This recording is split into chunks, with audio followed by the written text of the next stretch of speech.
Hi everyone! Kamusta kayo? Welcome back to another video. And for today's video ay ipapakita ko sa inyo kung ano yung laman ng aking baby's hospital bag. This is for baby number 2 and UK edition. So ayan. So ito yung dadalhin ko sa hospital in case na mag-labor na ako for baby number 2. So I'll show you guys. So itong bag na to mismo is binili ko sa Shein. Ayan siya. So, ito yung itsura niya, color gray. And ito yung pwedeng laman ng bag na ito. So, ito yung mga kailangan ni baby. Siguro sa pag nanganak na ako. So, dito sa main, main pocket is diapers. So, pinakauna diapers. Meron tong 10 to 12 pieces na diapers, newborn diapers. So, ayan siya. And then, nag-label na din ako para makita lang ni Dada. Then, next is itong newborn clothes. So, naka-ziplock lang din siya. And, ang laman ng newborn clothes, guys, is dalawang t-shirt na onesies. Yung parang short sleeve. Dalawang long sleeve na onesies. At dalawang frog suits. So, ayan yung laman niya. Ayan siya. So, newborn yan siya. And, kasi nga, medyo malaki si baby. Like, I'm 37 weeks now. Pero nung 36 weeks siya is 3.4 kilos na siya. So, in case hindi magkasya sa kanya ang mga newborn clothes, is meron akong backup na 0 to 3. Yan, 0 to 3 yung size niyan.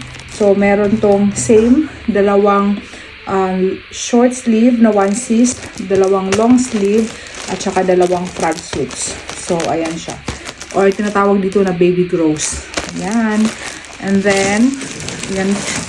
The next is dito sa pang-apat na ziplock is bibs. Dalawang bibs, dalawang mittens, dalawang socks, dalawang muslin na cloth, at saka dalawang hat. Yan siya. And then, just in case, nagdala na din ako ng slip sock. Ayun yung itsura niya. 0 to, 0 to 6 months yung size niyan. Ayan, slip sock. Then, dito sa, so wala na siyang laman. Ayan siya. Then, sa side pocket is, nagdala ako nitong announcement na hello world ni baby. So, name, date, weight, time, and length.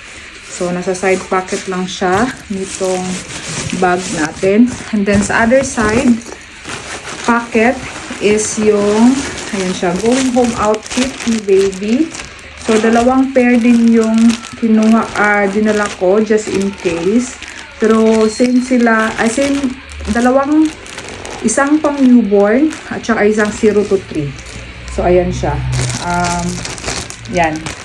So, kompleto na to na top, tsaka pangbaba, at tsaka hat. So, ayan, going home outfit niya.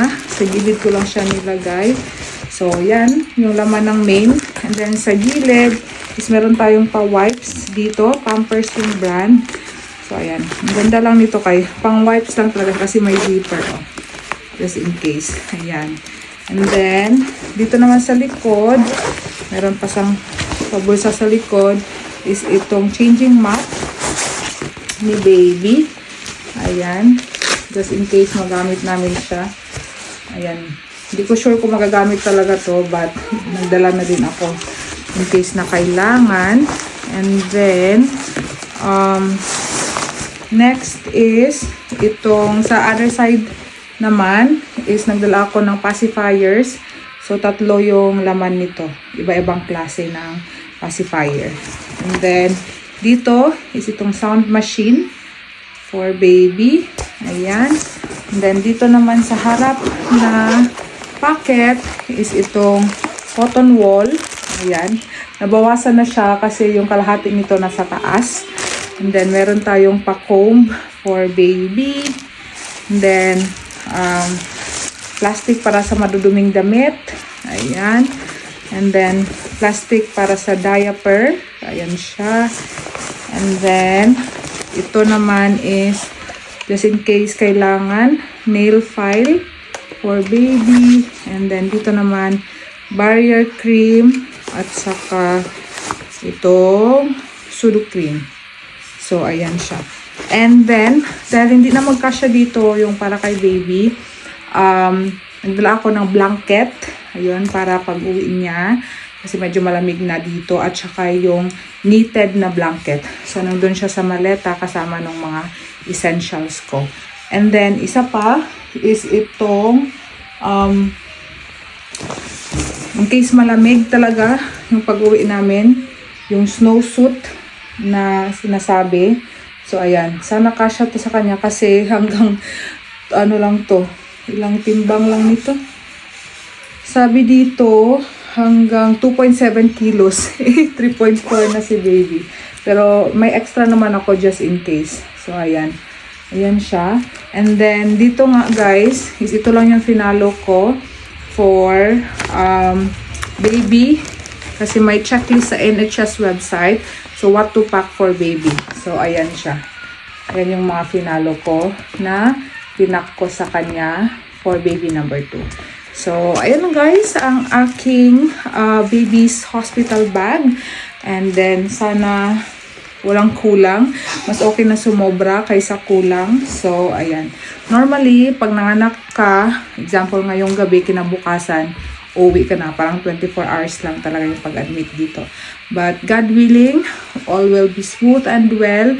Praying na God will guide us and give us wisdom and be with us talaga for this journey sa aking panganganak dito as a first time na manganganak dito sa UK. So yun guys, kung gusto nyong kaming samahan sa aming journey dito sa UK, especially ngayon na yun nga, pregnancy journey ko as a first time dito, and then paano yung setup namin as a family of 4 na dito sa UK.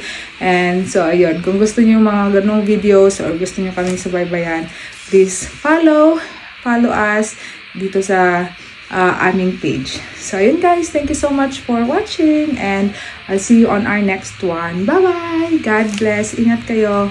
Mwah.